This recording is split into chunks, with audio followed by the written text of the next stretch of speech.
Man salaka tariqan yaltamisu fihi 'ilman sahhalallahu lahu bihi tariqan ilal jannah.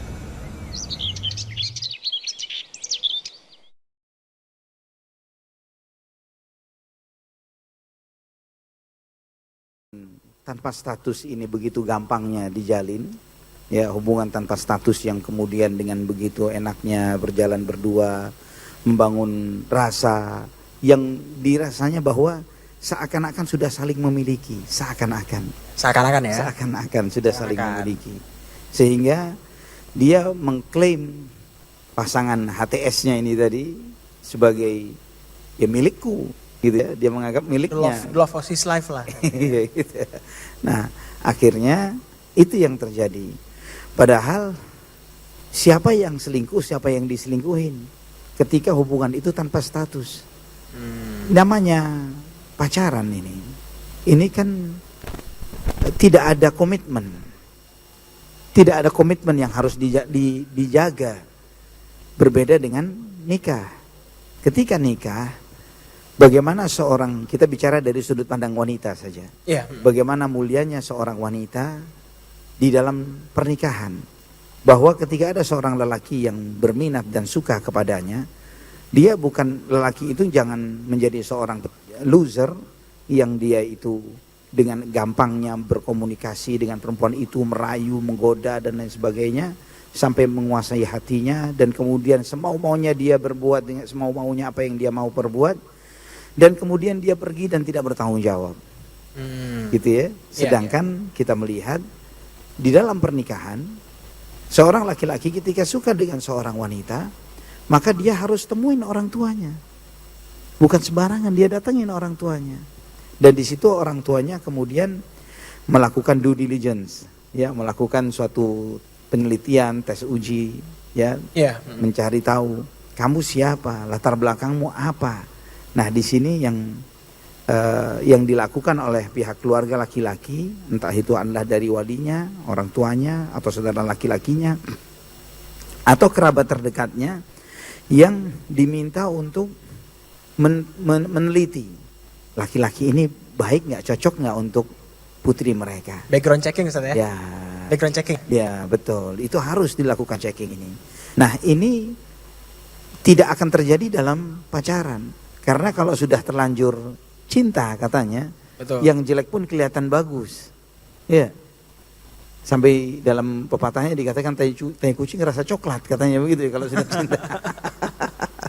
Begitu kan. Kalau sudah terlanjur cinta semuanya gelap, semua kelihatannya, pelitnya pun dianggap apa? Wah, ini bukan pelit nih, dia itu pandai berhemat. Ya. Gitu ya. Ketika dia itu misalnya temperamen dan emosional, oh bukan temperamen, tapi dia ini orangnya tegas. Gelap. Ya, gelap. Ya, betul. Sehingga perlu pihak eksternal, tapi masih di dalam lingkungan, ruang lingkup si wanita ini, untuk melakukan penelitian, menguji apakah laki-laki ini cocok jadi suami Anda atau tidak. Cocok nggak jadi suami? Pantas tidak? Bertanggung jawabkah?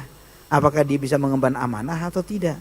Kalau dia mengemban emosi dirinya sendiri seperti tadi, dia kesal dengan pasangan HTS-nya ini tadi, dan kemudian sampai dia kesal, terus kemudian sampai dia digebukin, sampai dibuat luka dan seperti itu, ini menunjukkan bahwa dia tidak memiliki self control yang cukup baik, tidak punya kontrol diri yang baik. Dan jika dia untuk memanage emosinya saja tidak bisa, bagaimana dia bisa menjadi seorang kepala rumah tangga nantinya? Betul, setuju Ustaz, setuju. Gitu. Nah, jadi mungkin kita rangkum sedikit Ustaz ya. Jadi memang sebenarnya teman-teman, kalau kalian perhatiin ya, bahwa sebenarnya komitmen aja nggak cukup. Nah, komitmen di sini itu kita ngomongin bukan komitmen antara satu insan dengan insan yang lain. Jadi nggak ada tuh cerita kalau misalnya pasangan tadi kan mungkin mereka komitmen Ustaz ya. Tapi komitmen hanya ya mungkin kalau saya sama si perempuannya aja gitu. Nah, cuman bedanya kalau misalnya nikah ini ternyata komitmennya itu lebih. Kita nggak cuman ke si pasangannya, tapi kita berkomitmen juga ke orang tuanya. Betul. Ya kan? Kalau kita berani, kita mau berkomitmen, ya jangan cuma satu arah. Mungkin ini pelajarannya juga membuktikan ya, bahwa sebenarnya janji itu kalau cuma satu orang yang megang tuh susah ya. Iya. Memang harus lebih gitu kan, kalau nikah tuh disaksikan banyak orang ya. Nah, Beda sama kalau misalnya ya pacaran gitu. Kalau mungkin kalau kita yang zaman anak dulu Ustaz. Ingat tuh zaman sekolah ada kan yang mungkin nembak di tengah-tengah sekolah gitu. Kan saksinya banyak gitu Ustaz kan. Begitu ya. Cuman kan tetap beda ternyata karena kalau misalnya yang kejadian seperti itu ya mungkin pada lihat ya. Tapi kan ya mungkin si perempuannya yang lihat cuman ya teman-temannya aja. Yang which is teman-temannya juga yang gak punya ikatan, betul Ustaz ya? Iya. Jadi makanya itu gak baik teman-teman gitu. Dan yang paling pasti satu lagi tadi ya persiapan dengan background checking itu Ustaz ya? Ya betul. Biar kita bisa ngelihat juga tuh apakah dia pinter dalam menahan emosinya. Karena penahan emosi itu teman-teman itu banyak Ustaz ya yang bisa kita lihat lagi gitu loh. Dia bisa mungkin menahan dalam sisi finansial juga Ustaz, betul ya? Benar. Terus habis itu juga dalam sisi yang macam-macam lah Ustaz ya. Kalau di sunnah Nabi Sallallahu Alaihi Wasallam, Nabi SAW itu memberikan kriteria terhadap siapa calon suami yang layak untuk menjadi suami yang baik, siapa dan bagaimana kriteria calon istri yang layak untuk menjadi calon istri yang baik. Contohnya misalnya begini, bicara calon suami. Ya. Ya, Nabi SAW itu menyampaikan, "Idza ja'akum man tardawna dinahu wa khuluquhu fazawwijuhu illa takun fitnatun fil ardi wa fasadun 'arid." Jika datang kepadamu seorang laki-laki yang kamu melihat agamanya baik, akhlaknya baik, maka nikahkanlah dia. Jika tidak, maka itu akan terjadi kerusakan dan fitnah yang meluas. Nah, di sini Nabi SAW menyampaikan dua kriteria. Agama, akhlak. Maksudnya apa agama dan akhlak ini? Padahal akhlak itu juga bagian dari agama. Nah, di sini kita perlu memahami bahwa ketika bicara agama, di sini terkait dengan keyakinan. Bagaimana imannya dia kepada Allah? Apakah dia orang yang bertauhidkan Allah Subhanahu wa taala? Ataukah dia secara keyakinan bermasalah?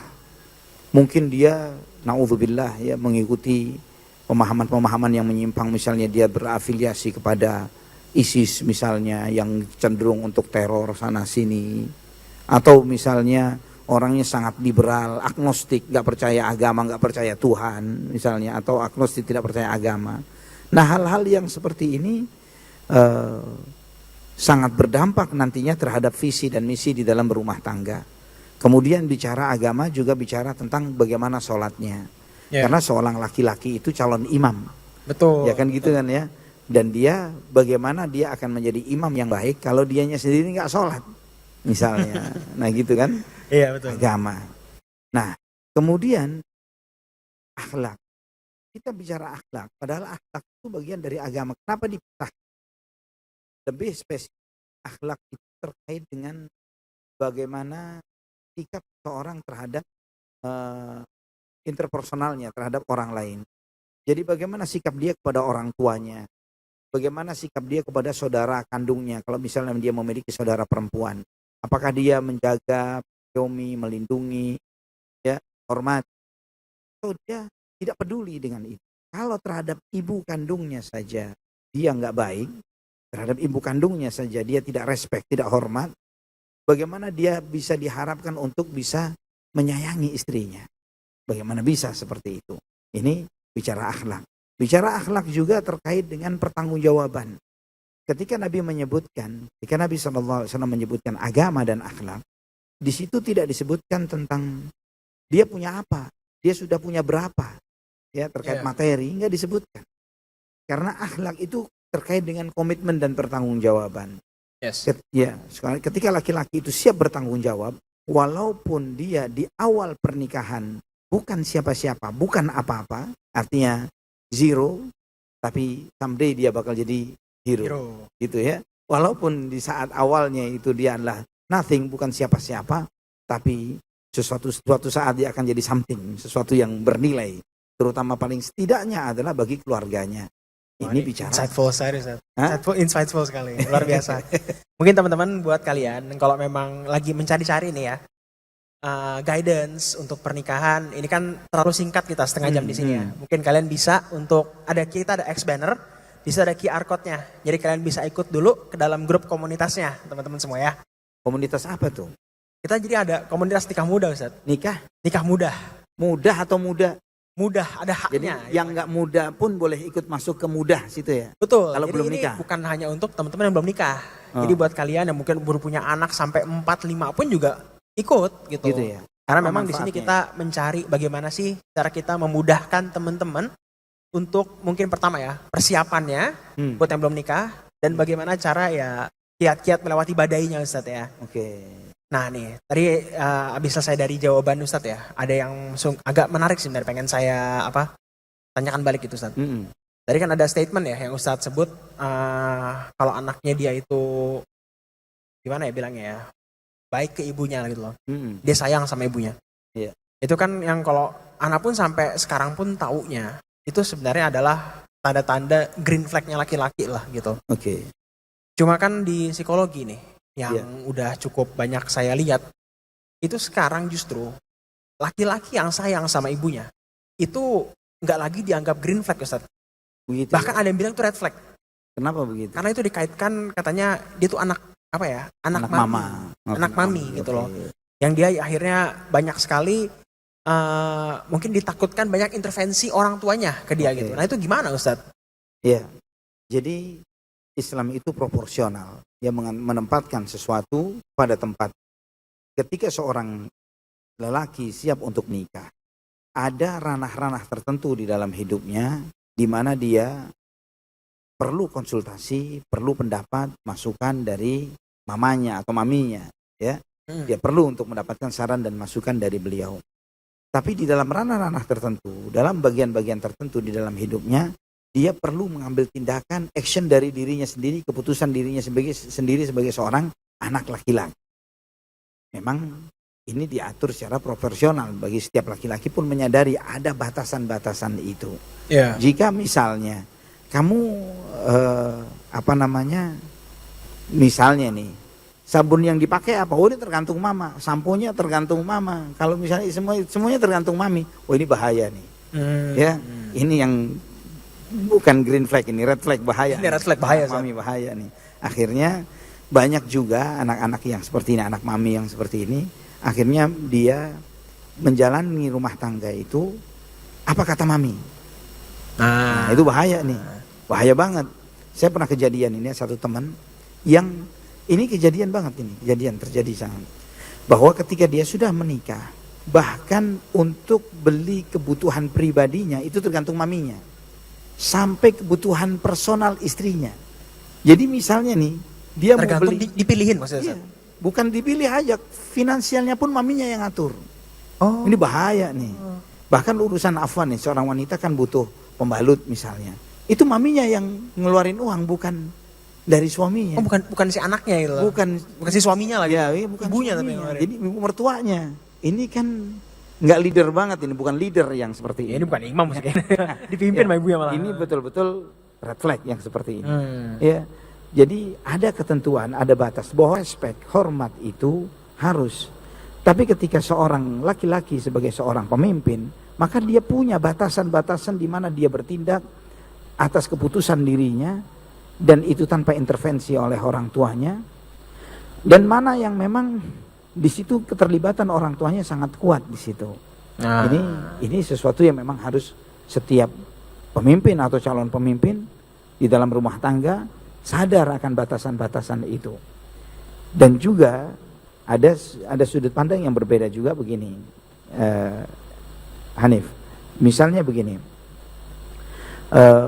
sebagian wanita mungkin dia menganggap seorang anak mami itu sebagai red flag, padahal dia masih dalam koridor atau batas yang wajar, taatnya dia kepada ibunya. Cuman karena satu masalah saja, dia lebih memprioritaskan ibunya ketimbang dia misalnya. Atau dia artinya masih tetap respect, masih memperhatikan, masih menafkahi misalnya ya, terhadap orang tuanya setelah pernikahan. Dan tidak sedikit para wanita atau istri yang cemburu terhadap suaminya ya, karena perhatiannya yang ekstra terhadap ibunya atau bapaknya, terutama ibunya. Nah ini adalah ranah abu-abu sebetulnya, ranah abu-abu yang perlu diluruskan, perlu dipahami bahwa ini tentang prioritas ya. Ya perlu dipahamkan begini. Seorang anak yang masih peduli dengan orang tuanya walaupun sudah menikah, ini adalah anak yang soleh. Anak yang soleh. Dan kalau dilihat dari sudut pandang anti, wahai para wanita, kalau misalnya nanti Anda memiliki anak-anak laki-laki, tumbuh dewasa, dan kemudian Anda mendidik dia dari lahir, dari sebelum lahir bahkan, lahir, dibesarkan, dan kemudian anak Anda laki-laki ini kemudian Anda nikahkan. Setelah nikah, ternyata dia lebih care dan peduli kepada keluarga mertuanya ketimbang orang tuanya. Bisa dipahami? Bisa. Bagaimana perasaan sang ibu dengan kondisi yang seperti ini? Nah, ini perlu dilihat dari secara lengkap dari semua sudut pandang supaya tidak melihat sesuatu itu dengan timpang, dengan ketimpangan, dan itu membuat seseorang itu tidak adil, nggak fair. Karena coba nambah lagi terkait dengan bagaimana kita menilai calon wanita, ya, calon seorang istri. Di dalam hadis Nabi SAW menyebutkan tunkahul mar'atu li arba' li jamaliha wa li hasabiha wa li diniha wa li maliha wa li diniha fadhfar bi dzatid din taribat yadak. Bahwa wanita itu dinikah karena 4 faktor. Pertama karena cantiknya, kedua karena keturunan orang baik-baik, ketiga adalah karena hartanya, keempat adalah karena agamanya. Dan Nabi SAW memberikan ketentuan, pilihlah agamanya, maka kamu akan beruntung. Nah, ini yang perlu dipahami lebih dalam. Bahwa Islam bukan berarti kemudian membuat seorang laki-laki ketika memilih calon istri, dia tidak perlu melihat cantiknya, keturunan baik-baik atau tidak, secara finansialnya sekufu atau tidak. Hanya memperhatikan faktor agama saja, bukan seperti itu. Ya, tapi kita lihat tadi kan 3 pertama kan justru itu duluan. Ya, urutan ini kan penting biasanya kalau Rasul nyebut Ustaz ya. Nah, artinya di sini bagaimana mengimplementasikannya. Implementasikannya begini, ketika melihat seorang calon istri gitu ya. Oh, ini cantiknya bagus nih. Masya Allah nih. 90 misalnya, nilainya 90 hampir 100 nih. Sempurna, luar biasa. Wah, ini juga keturunan orang baik-baik, darahnya biru banget misalnya. Ya, darah biru nih. Dia keturunan bangsawan, harta tajir, ini keturunan keluarga dari 9 cacing misalnya, begitu misalnya. Ya gitu ya, luar biasa nih, tajir banget. Walaupun dari 3 faktor yang paling depan ini tadi sudah begitu hebatnya, namun checklist yang keempat itu yang menentukan. Kalau poin 1, poin 2, poin 3 nilainya 90, 90, 90, tapi poin yang keempatnya ternyata cuma 20 atau 30 atau 40, jeblok, coret sudah. Coret, hilangkan. Ya. Tapi kalau 1, 2, 3 rata-rata dah 60, 65 gitu ya. Tapi ternyata agamanya 90. Nah, ini layak dipilih. Masya Allah. Nah, sekarang bicara agama. Bicara agama itu nih bukan terkait dari sisi dia Masya Allah nih hafizah misalnya. Itu kriteria. Dia hafiz Quran, dia berhijab secara dengan baik misalnya. Itu sesuatu bagian dari yang bagaimana kita menilai seseorang. Tapi agama itu lebih kepada implementasi internal dirinya dengan Allah Subhanahu wa taala. Bagaimana dia kenal Allah Subhanahu wa taala. Karena agama yang dilihat belum tentu apa yang dirasakan. Karena zaman sekarang ini begitu gampangnya seseorang itu flexing. Termasuk flexing kesalehan dan ketaatan. Baru pakai jilbab baru, mukena baru, jubah baru, langsung diposting. Wah, jubah solehah gitu misalnya. Itu aura farming Ustaz namanya. Gitu ya. Nah begitu kan. Akhirnya terkesan Masya Allah ini calon istri idaman gitu ya. Padahal lebih dari itu adalah bagaimana, memang itu adalah kriteria. Hijabnya syar'i, dia bertutur kata yang baik, ibadahnya Masya Allah tabarakallah. Tapi kesadaran dia bahwa dia adalah seorang muslimah, seorang wanita, seorang calon istri yang memiliki amanah yang besar di dalam rumah tangga sebagai istri dan calon ibu. Kesadaran-kesadaran ini yang perlu digali lebih dalam oleh seorang calon suami untuk mengetahui sesiap apa perempuan itu untuk menjadi seorang calon istri, menjadi seorang calon ibu, ya. oleh karena itu orang-orang saleh terdahulu mereka itu mengatakan pilihlah calon-calon ibu dari anak-anakmu ini sebelum kamu memiliki anak. Karena anak-anak itu akan meniru banyak dari sifat karakter dari ibu-ibu mereka. Nah, jadi sangat penting sekali bahwa agama itu pengamalan, implementasi. Bukan cuman show, bukan cuman pamer, bukan apa yang ditunjukkan di depan orang, tapi bagaimana ketakwaan dia dengan Allah Subhanahu wa taala. Begitu. Oke, baik Ustaz. Luar biasa deh. Iya. Oke Ustaz, sama terakhir mungkin pertanyaan terakhir kali ya. Ini Ustaz, jadi ini harusnya mungkin di awal-awal tanyain kali ya. Cuman nggak apa-apa lah kita di akhir. Banyak sebenarnya ya dari saya kan sehari-hari konseling Ustaz. Jadi ngurus orang-orang lah ya. Kalau mereka ada curhat lain sebagainya, dan memang ada juga yang mereka ini jomblo-jomblo gitu. Oke. Jadi mereka tuh kalau kita lihat gitu, kita nggak sampai diagnosa lah ya. Cuma kita bisa melihat dia ini calon-calon orang yang lagi kena loneliness lah, kesepian gitu. Oke. Karena masih jomblo juga. Nah, dan memang beberapa kali mereka tuh nanya kayak gini, apa gara-gara gue belum nikah ya Kak? Gara-gara apa? Belum nikah. Oke. Nah, kalau misalnya memang dia itu ternyata terdorong nih untuk nikah Ustaz. Tapi untuk menghilangkan rasa kesepian dia gitu. Nah, itu sebenarnya diperbolehkan gak sih? Oke. Lebih spesifik, rasa kesepian yang dia rasain itu seperti apa? Jadi dia bilang gini, gue tuh kalau udah sama teman-teman Bang, itu tuh kayak kosong aja dibilangnya.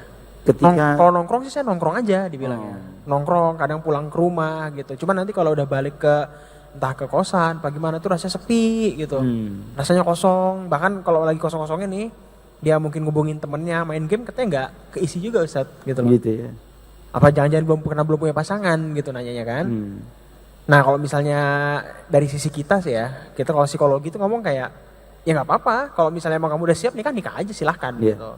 Nah cuman kalau dalam pandangan agama kali ya, itu gimana Ustaz? Boleh nggak sih sebenarnya dia nikah biar nggak kesepian gitu? Iya, nikah itu kita mencari dan menemukan partner hidup kita. Ya, partner hidup. Bagaimana kita sharing dalam segala hal. An-nisa'u syaqaiqur rijal, bahwa wanita itu adalah partnernya laki-laki.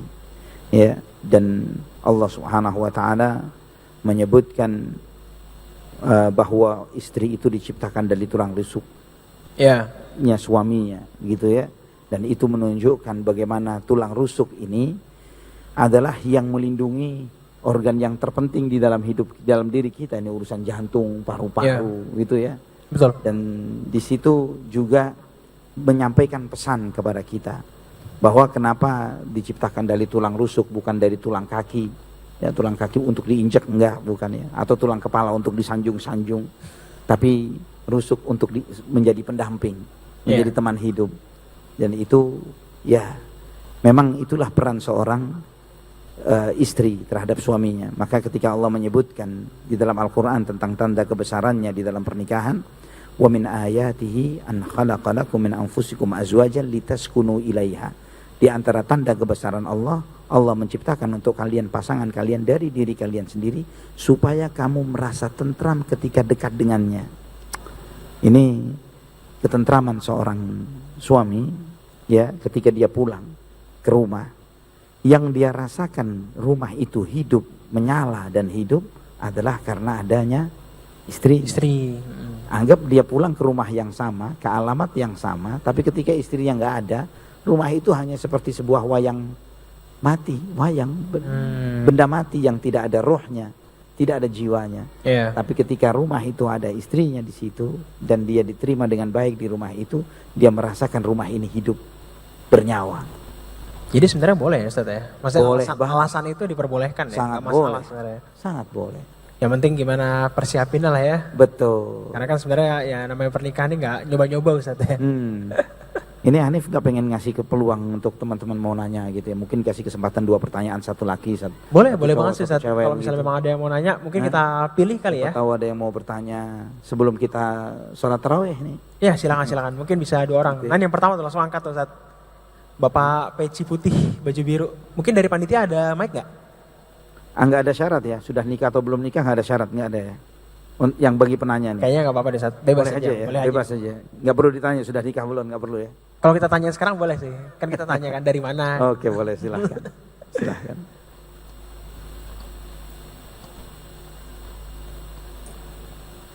Mungkin silahkan berdiri kali ya. Oke. Oke, perkenalkan diri dulu. Dengan siapa? Usia berapa? Dari mana? Dan suka menikah apa belum? Ana Yahya dari Kampung Bandan. Saat ini belum menikah, lagi berikhtiar mencari pasangan. Masya Allah. Masya Allah, Masya Allah. Sudah berapa lama berikhtiar, Bang? Sudah 1 tahun ini, Ustadz. Tahun? Nah, Ustadz. Sudah dapat? Belum, Ustadz. Semoga Allah mudahkan. Apa yang ditanya ini? Nah, pertanyaan Ana, dalam segi sekufu itu seperti apa, Ustadz? Lantaran Ana orang Padang, kemudian teman-teman Ana yang di sini sering menjodohkan dengan orang-orang yang terdekat di sini. Apakah lebih baik Ana bersama orang Padang atau orang di sini, Ustaz? Orang di sini juga banyak orang Padang juga luar biasa. Ya, orang awal di Jakarta luar biasa nih. Nah, Ustaz. Udah dapat belum? Nah, minimnya dari perantara Ana di Padang susah dan orang di sini banyak menjodohkan gitu, Ustaz. Oke. Jadi Ana bingung gitu, Ustaz. Sekufu seperti apa yang dimaksud? Apa yang dimaksud dengan kafaah atau sekufu? Baik. Barakallahu fiik. Nah, kalau di dalam Islam sekufu itu hanya di dalam urusan keimanan. Bukan terkait dengan apakah dia keturunan darah biru atau darah merah. Ya, ataukah dia itu dari orang tajir melintir atau fakir melintir juga gitu misalnya. Itu ya. Tidak ada yang dilihat dari sisi finansial atau dari sisi ras atau dari sisi apapun, tapi yang penting adalah agamanya. Ya, bukan ras, bukan suku, bukan apa. Karena yang namanya kemuliaan di sisi Allah itu bukan dilihat dari rasnya, bukan dilihat dari dia tinggal di mana, kendaraannya apa, orang tuanya siapa, tapi kemuliaan itu kata Allah, inna akramakum indallahi atqakum. Sesungguhnya yang paling mulia di sisi di antara kalian di sisi Allah adalah yang paling bertakwa kepada Allah. Jadi yang dikatakan sekufu itu lebih prioritas kepada agama. Bagaimana kualitas keislaman dan keimanan seseorang. Itu yang perlu menjadi suatu perhatian besar. Walaupun masyarakat kita secara tradisi dan budaya, dan itu pun juga tidak disalahkan. Tidak disalahkan. Ya, misalnya mencari sekufu karena dari sudut pandang tradisi dan budaya, itu pun boleh. Ya, itu boleh. Betul. Ya, misalnya sesama orang-orang awak nih, cari orang-orang awak juga supaya sama-sama doyan jengkol gitu misalnya gitu ya. Iya, betul. Misalnya begitu. Ya boleh, nggak apa-apa. Lalu misalnya jangan deh, jangan selain orang awak misalnya, kenapa? Nanti takutnya dia doyan jengkol, pasangannya tutup hidung kalau makan jengkol, gimana coba? Misalnya seperti itu. Ini sekedar contoh saja. Kalau misalnya mau lihat dari sudut pandang yang seperti ini, apakah diperkenankan secara syar'i? Jawabannya iya, boleh, tidak mengapa. Ya, prioritas itu kenapa dibolehkan? Satu aja. Karena masih memberi maslahat di dalam keharmonisan dalam berumah tangga. Terkadang ada sebagian teman yang dia itu mendapatkan misalnya seorang laki-laki Jawa dapat wanita Sunda. Itu pernah ada seorang teman yang seperti itu. Suaminya Jawa nih, istrinya Sunda. Dia bilang, kangen Ustaz. Kangen apa? Kangen pengen ngobrol enak dengan bahasa Jawa dengan pasangan. Waduh, istri kamu orang Sunda. Terus gimana solusinya? Suruh belajar bahasa Jawa, Ustaz. Suruh belajar bahasa Jawa. Suruh belajar bahasa Jawa. Itu sekedar contoh-contoh saja. Barakallahu fiik. Satu lagi mungkin dari... Tapi mungkin tambahan sedikit dari Ustaz ya. Okay. Mungkin ini... masuknya gini sih, mungkin teman-teman ya. Ini kan kalau Ustadz Ali kan jelasin dari sisi keagamaan ya. Mungkin saya kasih tambahan sedikit lah dari sisi psikologi teman-teman. Oke. Jadi sebenarnya sekufu kalau dari kita, itu paling penting tuh gini. Kita ngebedain kalau buat laki-laki, itu paling baik itu kalian nyari yang setara sama kalian. Setara tuh ngomongin mungkin bahasa apa ya, pendidikan kali biar gampang ya. Sama agak level harta kali ya. Bukan level harta dia, tapi level harta keluarga dia gitu loh. Kalau laki-laki itu setara atau ke bawah. Karena kalau misalnya setara ke atas, takutnya nanti kita lebih susah buat naik gitu loh. Bukan kita bukan ngeremehin, cuman untuk naik tuh banyak sekali tantangan dan gak semua orang kuat. Nah kalau perempuan kebalikannya, kalian nyari yang setara dan ke atas. Karena kalau misalnya kalian nyari yang di bawah kalian, misalnya contoh nih, bapak kalian itu, orang tua kalian ya, memberikan yang kayak mungkin biasa makan kalau sebulan sekali itu makan fast food misalnya. Nah tiba-tiba nanti karena udah menikah sama keluarga, sama laki-laki yang tarafnya itu lebih rendah daripada keluarga kalian yang sebelumnya, tiba-tiba jadi mungkin 2 bulan sekali, bahkan 3 bulan sekali. Itu kalian stres pasti. Gitu ya. Jadi makanya ada baiknya mungkin dicarinya itu kalau laki-laki itu setara ke bawah untuk perempuan. Nah untuk yang si perempuan kalau cari laki-laki itu yang setara atau ke atas. Masya Allah. Karena kalau ke atas buat perempuan itu lebih mudah nyesuainnya. Karena ingat kalau misalnya laki-laki ya, kalau misalnya lihat kebiasaan perempuan ya, social behaviornya gitu. Perempuan itu mudah sekali untuk membiasakan apa ya, misalnya uangnya kalau lagi, dulu dia punya uang sedikit, terus besoknya dia punya uang banyak, dia bisa dengan mudah untuk menyesuaikan pengeluarannya untuk lebih banyak dan lain sebagainya. Cuman kalau dari banyak ke lebih sedikit itu jauh lebih susah dilakukan sama si perempuannya dan laki-laki sebaliknya gitu teman-teman. Masya Allah. Jadi itu sih ya. Oke, 2 pertanyaan lagi teman-teman. Ada lagi? Bu perempuan boleh? Oke silakan, masnya satu. Dari akhwat ini, dari yang cewek nih, dia akhwat nih, silakan nih. Satu lagi akhwat kali ya, Ustaz ya? Iya, tadi kan sudah ikhwan kan? Iya. Akhwat dulu deh. Ada yang mengedarkan, oh. Assalamualaikum Ustaz. Wah, Waalaikumsalam berpuasa nih. Waalaikumsalam warahmatullahi wabarakatuh. Silakan Nahi. Saya Rai Baldis Ramadan, saya dari Binjai. Masya Allah. Salam dari Binjai. Izin tanya Ustadz, Iya. kita tuh kan kayak anak muda nih yang baru hijrah ya, sering diserang rasa gamon gitu. Apa yang bikin gamang nih? Gagal move on Ustaz. Gamon gagal move on. Iya gitu Ustadz, ya dari makan berdua gitu. Masya Allah. Ya cara ngilangin itu Ustadz gimana? Izin. Menghilangin apa nih? Rasa gamonnya. Oh, gitu. Ngelupain. Masya Allah, ya paham. Gimana cara ngerupain Ustaz? Biar lebih mudah move on gitu. Masya Allah. Jadi yang namanya, memang betul ya, ketika hati itu sudah dikuasai. Ya, ketika hati itu sudah dikuasai oleh seseorang, sehingga seringkali dia susah untuk keluar dari situ, dari hati ini. Ya. Ya, sampai di dalam salah satu bait syairnya Imam Ibnu Qayyim itu menyampaikan bagaimana orang-orang yang sudah terkapar karena cinta begitu ya. Dia mengatakan a'rifu hawaha qabla an a'rif hawa fasadafa qalban harian famakana. Aku mengenal cintanya sebelum aku mengenal cinta. Dan dia mendapati hati yang kosong, maka menetaplah dia di sana. Nah itu. Akhirnya menjadi seperti itu, sehingga tidak bisa move on, susah move on. Nah, bagaimana cara mengobatinya? Memang subhanallah, penyakit yang satu ini, yang kalau diistilahkan dalam bahasa Arabnya adalah al-ishq atau kasmaran dalam bahasa Indonesia. Itu sampai Al-Imam Ibnu Qayyim itu nulis satu buku khusus untuk permasalahan yang satu ini, kitab Ad-Da'u wad-Dawa. Ya. Dan yang paling sederhana, walaupun implementasinya tidak mudah, bahwa suatu cinta itu akan gampang dilupakan dengan adanya cinta yang lain yang lebih besar. Nah ini udah jelas ya sebenarnya ngapain ya Ustaz ya? Cinta yang lain yang lebih besar. Nah, secara spesifik, cinta kepada makhluk itu selalu mengecewakan. Tapi cinta kepada Khaliq, kepada Allah tidak akan pernah kecewa.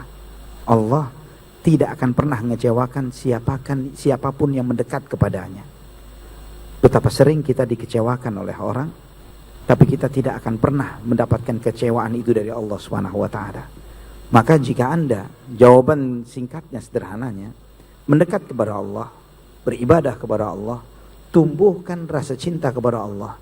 Karena satu-satunya cinta yang bisa membuat kita itu melupakan yang lainnya adalah cinta kepada Allah Subhanahu wa taala.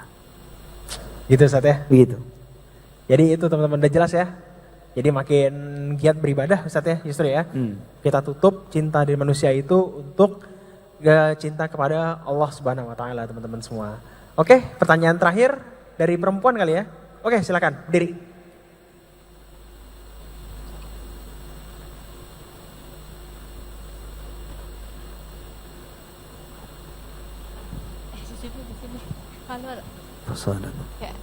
Assalamualaikum warahmatullahi wabarakatuh, Ustaz. Assalamualaikum warahmatullahi wabarakatuh. Saya Dinar dari Tanjung Priuk. Saya mau tanya Ustadz, saya kan di Islam itu kan ada larangan pacaran ya. Betul. Tapi anak muda sekarang kan zamannya pada pacaran, termasuk saya. Oh, ngaku nih Ustaz. Luar biasa nih, berani nih ngaku. Gimana? Termasuk saya, kebetulan saya sama calon insya Allah udah 9 tahun. 9 tahun pacaran? Iya. Kalau menikah sudah 3 anaknya, Mbak. Enggak. Bisa 5 Ustaz. Bisa 5 Ustaz. Silakan lanjut. Insya Allah nanti bakal jadi calon suami, udah mantap. Terus pertanyaannya Ustadz, kan tadi Islam itu dilarang pacaran. Iya. Nah kalau misalnya saya nanti nikahnya sama dia, Iya. itu apakah menghapus dosa pacaran saya gitu? Gitu. Terima kasih. Barakallahu fi. Kapan tanggal nikahnya? Insya Allah lagi mempersiapkan, insya Allah tahun depan. Ya Allah, masih jauh. Saya kira Syawal ini gitu ya. Iya. Mau datang Ustaz ya? Baik. Jadi apakah pernikahan itu akan menghapuskan dosa pacarannya? Jadi kalau misalnya menikah itu dengan niatan diantaranya ini adalah niatnya adalah tobat dari HTS, ya, hubungan tanpa status ke hubungan dengan status halal gitu ya. Dengan hubungan dengan status halal, maka itu merubah kondisi dosa menjadi ketaatan dan itu bentuk dari taubat. Nah, taubat itu disegerakan. Kalau bisa dipercepat tahun ini segera. Jangan menunda hal yang baik. Kalau sudah penjajakan itu sudah jalan di 9 tahun nih, mau digenepin 10 tahun baru nikah nih. Mungkin itu Ustaz, tahun depan. Ya. Kalau sudah mantap, bismillah, segera minta kepada calon suami. Kalau misalnya mau acara walimah besar-besarannya nanti diramaikan tahun depan karena sekarang masih nyelengin karena masih kapalnya baru di DP, belum cicilannya belum lunas untuk beli kapal gitu ya. Nah, misalnya seperti itu ya nggak masalah. Yang penting halalnya dulu. Nanti walimah rame gedenya, besarnya, mengundang banyak orang di tahun depan nggak masalah. Yang penting sekarang sudah halal, 2 keluarga tahu, dicatat oleh KUA dan legal secara agama, secara negara, dan untuk acara besar-besarannya tahun depan setelah tabungannya terpenuhi. Iya, gitu. setuju Ustaz. Gitu ya. Harus begitu. Jadi nggak usah ditunda-tunda lah. Kalau bisa dipercepat. Karena kalau misalnya acara tuh banyak ininya tantangan Ustaz. Kadang kan dibilang waktunya lah, tempatnya masih harus booking dulu dan sebagainya dan nggak bisa gitu kan. Cuman kalau KUA insya Allah bisa cepat lah. Jadi ya semoga diperlancar lah Ustaz ya, kita doakan ya. Amin ya rabbal alamin. Ini karena kita mau traweh nih. Iya, jadi betul. mungkin bisa dilanjut di grup ya. Gimana Ustaz? Dilanjut di grup. Ya di sini lanjutin ya, di grup. Jadi buat teman-teman ingat ya sekali lagi untuk kalian itu kita udah ada QR code ya di banner-bannernya. Jadi kalian bisa masuk ke grup komunitas kita. Jadi nanti kalau kalian masih ada pertanyaan, kalian masih ada mungkin pertanyaan nggak hari ini, mungkin baru tahu, keinget gitu besok. Nah jadi kalian bisa langsung sampaikan pertanyaan-pertanyaan kalian dalam grup. Jadi silahkan join grup WhatsApp-nya. Untuk yang perempuan ada di sebelah kanan kalian ya. Untuk yang laki-laki ada di sebelah kiri dekat dengan pilarnya situ teman-teman. Baik. Oke, kalau gitu Ustaz, waktu kita udah habis ya. Kita mau lanjut kita tarawih. Terima kasih buat teman-teman atas atensinya. Kita tutup dengan doa kafaratul majlis. Subhanaka Allahumma bihamdika asyhadu an la ilaha illa anta astaghfiruka wa atubu ilaik. Sampai ketemu lagi di waktu selanjutnya. Assalamualaikum warahmatullahi wabarakatuh.